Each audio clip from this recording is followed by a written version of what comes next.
நீ வளராதபடி, நீ பெருகாதபடி, நீ முன்னேறாதபடிக்கு தடையாய் சத்துரு வெள்ளம் போல வரும்போது கர்த்தருடைய ஆவியானவர் அவனுக்கு விரோதமாய் கொடியேற்றுவார். ஆமென் என்று சொல்லி நல்ல கைகளை தட்டி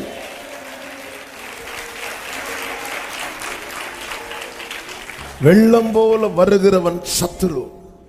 எகிப்தியனே பிரவாகத்தை போல் புரண்டு வருகிறான் என்று வேதம் சொல்லுகிறது. ஒரு புறம் சத்துரு வெள்ளம் போல புரண்டு வரும்போது, மறுபுறத்தில் சங்கீதம் 60:4 சொல்லப்பட்டிருக்கிறது, சத்தியத்தின் நிமித்தம் ஏற்றும்படியாக உமக்கு பயந்து நடக்கிறவர்களுக்கு ஒரு கொடியை கொடுத்தீர். இந்த 2 வசனத்தையும் நீங்க பார்க்கணும். இப்போ ஒரு புறம் ஜெயிக்கிற கூட்டத்தை நான் இங்க பார்த்துட்டு இருக்கிறேன். இது ஒரு மாதிரி இப்படிலாம் இருக்கக்கூடாது. ஆமே. ஒரு புறம் சத்துரு தண்ணி போட்டு கவுந்து இருக்கக்கூடாது. ஒரு புறம் சத்துரு வெள்ளம் போல வரும்போது இன்னொரு புறத்துல அவர் கொடி கொடுக்கிறார். அல்லேலூயா. இந்த இண்டிபெண்டன்ஸ் டே வரும்போது பிள்ளைங்கள்லாம் கூப்பிட்டு கொடி கொடுப்பாங்க. எதுக்கு தெரியுமா? தொடச்சி போடுறதுக்கு இல்ல. அல்லேலூயா. ஆமென். சத்துரு வரும்போது எனக்கு என்ன கொடுக்கப்படுது தெரியுமா? கொடி கொடுக்கப்படுகிறது. உமக்கு பயந்து நடக்கிறவர்களுக்கு. எதுக்கு தெரியுமா? ஏற்றும்படியாக. அதை மூடிட்டு படுத்து தூங்குறதுக்கு இல்ல.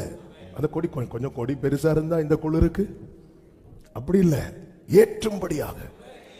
ஒரு புறம் சத்துரு வெள்ளம் போல புறப்பட்டு வர்றா, இன்னொரு புறம் ஆண்டவரே நாங்க சத்துரு வந்தா என்ன ஆகுமோ அப்படின்னு யோசிக்கும் போது கொடியபடி பக்கத்துல பார்த்து சொல்லுங்க, கொடியபடி கொடிய தெரிந்தா வரும்போது வீட்டில இருந்து ஒரு கொடிய நமக்கு கொடுக்கப்பட்ட கொடி. அந்த கொடிக்கு ஒரு நாமம் உண்டு. அதுதான் யேசுவா. இயேசு என்கிற நாமம். ஹalleluya, ஹalleluya. அதான் உமது அந்த வசனம் எப்படி சொல்லுது? சூரியன் அஸ்தமிக்கும் திசை தொடங்கி கர்த்தரின் நாமத்திற்கும், சூரியன் உதிக்கும் திசை தொடங்கி அவருடைய மகிமைக்கும் பயப்படுவார்கள். சத்தமாமேன்னு சொல்லுங்க பார்க்கலாம். அப்போ இங்கே அவருடைய நாமத்திற்கும் அவருடைய மகிமைக்கும் பயப்படுவார்கள் என்று சொல்லும் போது அங்கே கர்த்தருடைய ஆவியானவர் என்ன நமக்கு சொல்லிக் கொடுக்கிறார் என்றால், நீ கர்த்தருடைய நாமத்தை சத்துரு வரும்போது நீ உயர்த்தும் போது அங்கே கர்த்தருடைய மகிமை வெளியரங்கமாகும். ஹalleluya. வெள்ளம் போல சத்துரு வரும்போது ஆவியானவர் அவனுக்கு விரோதமாய் கொடியை ஏற்றுவார். ஆண்டவருடைய செயல்கள் ரொம்ப ஆச்சரியமானது, அதிசயமானது, பிரம்மாண்டமானது, பிரமிப்பானது. இதை மெடிடேட் பண்ண உள்ளம் அப்படியே ஒரு புறம் அன்புல நிறையுது, இன்னொரு புறம் அக்னியா எரியுது. அந்த அக்னி அந்த ஆண்டவர் நம்மேல் பாராட்டுகிற, அதாவது ஆண்டவருடைய செயல் என்ன தெரியுமா? சத்துருவை வரவிடாம பண்றாரு தெரியுமா? அது நம்ம சேஃப் ஆக்குறதுக்கு, நம்மளை சேஃப் ஆக்கிட்டு வர வைப்பார். ஆமென். உங்க லைஃப்ல எல்லைக்குள்ள சத்துரு வந்துட்டான்னா புரிஞ்சுக்கோங்க, நீங்க சேஃபா வச்சுட்டு தான். இஸ்ரவேல் ஜனங்களை எகிப்திலிருந்து புறப்பட வைத்து மேகத்துக்கு கீழே கொண்டு வந்து செட்டில் பண்ணிட்டு சேஃப் ஆக்கிட்டு பார்வோனை யார் தட்டுறா தெரியுமா? கர்த்தர். கிளம்பு கிளம்பு. சத்துருவை வரவிட்டாதிருப்பது நம்முடைய பாதுகாப்பை பலப்படுத்த, சத்துருவை வரவிடுவது நம்மை ஜெயிக்க வைக்க. அல்லேலூயா, அல்லேலூயா.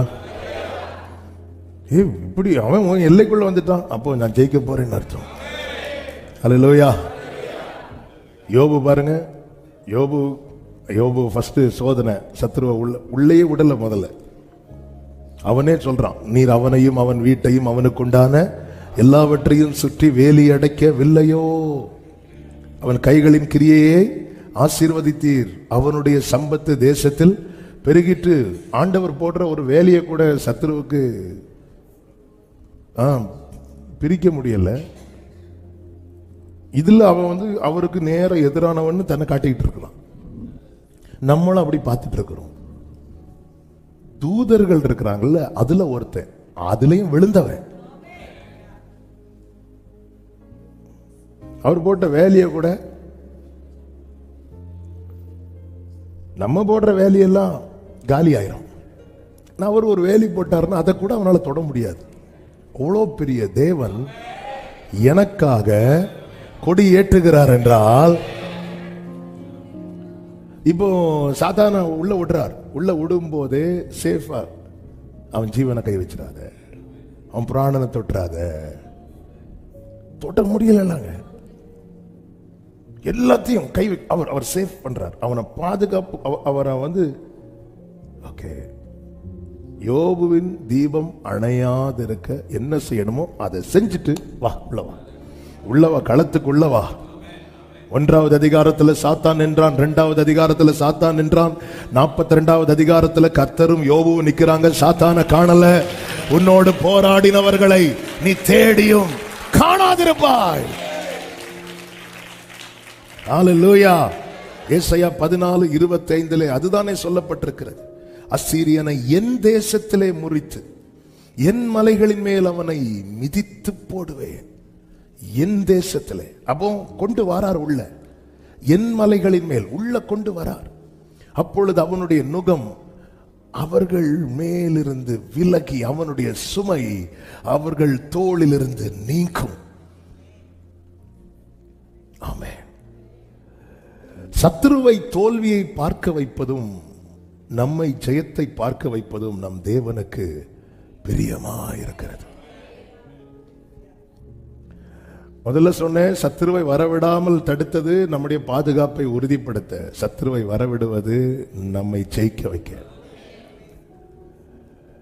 2வது, சத்துருவை தோல்வியை பார்க்க வைப்பதும் நம்மை ஜெயத்தை பார்க்க வைப்பதும் நம் தேவனுக்கு பிரியமாயிருக்கிறது. ஆமென். எங்க பெற்றோரே, உங்களுக்கு எது பிரியம்? உங்க பிள்ளை ஜெயிக்கிறது தானே பிடிக்கும். ஆனா கேட்ட சொல்லுவாங்க, எல்லாரும் ஜெயிக்கணும், எல்லாரும் ஃபர்ஸ்ட் ரேங்க் எடுக்கணும், அதான் என் ஆசை. அப்படி சொல்லிட்டு பிள்ளை காலேஜ் முடிச்சு, ஸ்கூல் முடிச்சு, ரிசல்ட் 10th 12th ரிசல்ட் வரும்போது எவ்வளவு மார்க் இருக்குது, அவனுக்கு எவ்வளவு மார்க், அதோட கூடுதல் தானே. எல்லாருக்குமே அவங்க பிள்ளைங்க ஜெயிக்கணும். ஆண்டவர் பாருங்க, சங்கீதம் 132:17-18 சொல்லப்பட்டிருக்கிறது, அங்கே தாவீதுக்காக ஒரு கொம்பை முளைக்க பண்ணுவேன், நான் அபிஷேகம் பண்ணுவித்தவனுக்காக ஒரு விளக்கை ஆயத்தம் பண்ணினேன். முளைக்க பண்ணுவேன், ஆயத்தம் பண்ணினேன். ரெண்டையும் சொல்லுங்க சத்தமா. ஆமே. முளைக்க பண்ணுகிறார், ஆயத்தம் பண்ணுகிறார். ஹல்லேலூயா. முளைக்க பண்றதுன்னா அதுவரை இல்ல, ஆயத்தம் பண்றாருன்னா இருக்கு, ரெடி பண்றார், ப்ரிப்பேர் பண்றார். என் ஆண்டவர் 2 காரியத்தை அவருடையவர்களுக்காக செய்வார். 1 முளைக்க பண்ணுவார், 2 ஆயத்தம் பண்ணுவார். ஆமென். அடுத்த வார்த்தை, அவன் சத்துருக்களுக்கு வெட்கத்தை உடுத்துவேன், அவன் மீதிலோ அவன் கிரீடம் பூக்கும் என்றார். அதான் ஜெயம். ஜெயம். பிரியமான கர்த்தருடைய பிள்ளைகளே, நம்ம வாழ்க்கையில மட்டும் தோற்றவே கூடாது. அதனாலதான் ஆண்டவர் சொல், நீதிமான் விழுந்ததும் அவனை விடல ஆண்டவர், ஏன்னா அவனை நீதிமான் ஆக்கினவர் அவர் அல்லவா. அதனாலதான் கர்த்தர் சொல்லுகிற, நீதிமான் 7 தரம் விழுந்தாலும் அவன் எழும்புவான். நீதிமான் 7 தரம் எழும்பினாலும் அவன் விழுவான் என்று எழுதப்படவில்லை. பைபிள் எப்பவுமே நம்முடைய நம்பிக்கையை எடுக்காது, பைபிள் இல்லாத நம்பிக்கையை நமக்கு கொடுக்கும். ஆமென். அதனாலதான் ஒரு தேவ பிள்ளைக்கு தெரியணும், நிச்சயம் இருக்கணும், என் சத்துருவே எனக்கு விரோதமாய் சந்தோஷப்படாதே, நான் விழுந்தாலும் எழும்புவேன். ஜெயமாய் நடத்துகிறவர். வெள்ளம் போல சத்துரு வரும்போது இந்த வசனம் என்ன சொல்லப்பட்டிருக்கிறது? ஆவியானவர் அவனுக்கு விரோதமாய் கொடியேற்றுவார். அவனுக்கு விரோதமாய் கொடியேற்றுவார்னா அவர் அப்ப எந்த பக்கம் நிற்கிறார்? என் பக்கம். நம்ம பக்கம் நான் சொல்ல மாட்டேன் அப்படிங்கிறது மாதிரி ஒருத்தர் இங்க இருந்து சொல்லிட்டு இருக்கிறார். என் பக்கம் தான் நிற்பார். ஏன்னா எனக்கு தான் அந்த ஜெயம் வேணும். வெள்ளம் போல சத்துரு வரும்போது ஆவியானவர் எங்கேயோ கொடியேற்றுவார்னு சொல்லல. ஆமென். வெள்ளம் போல சத்துரு வரும்போது இதை கொஞ்சம் யோசித்து பாருங்க. நம்ம அகைன்ஸ்டா சத்துரு படையெடுத்து வரோம். அப்போ ஆண்டவர் நமக்காக நிற்கிறார். அவர் தமது பட்டயத்தை எடுப்பார்னு பார்த்தா அவர் வந்து கொடி வைத்துட்டு, ஆண்டவரே நான் என்ன பண்ணணும்? சல்யூட் எடுத்துட்டு போயிட்டே இரு. ஹல்லேலூயா. வெள்ளம் போல சத்துரு வரும்போது ஆவியானவர், அந்த கொடி தான் ஜீசஸ். ஹல்லேலூயா. அப்போ அவனுக்கு விரோதமாயினா எனக்கு பட்சத்துல, என் பட்சம் நின்று, எல்லாரும் உங்க வலது கையை உயர்த்து, இடது கரத்தை இருதயத்தில் வைத்து இந்த வேர்டை சத்தமா சொல்லணும். என் பட்சம் நின்று எனக்காக கொடியேற்றுகிற கர்த்தருடைய ஆவியானவரே ஸ்தோத்திரம். ஹல்லேலூயா.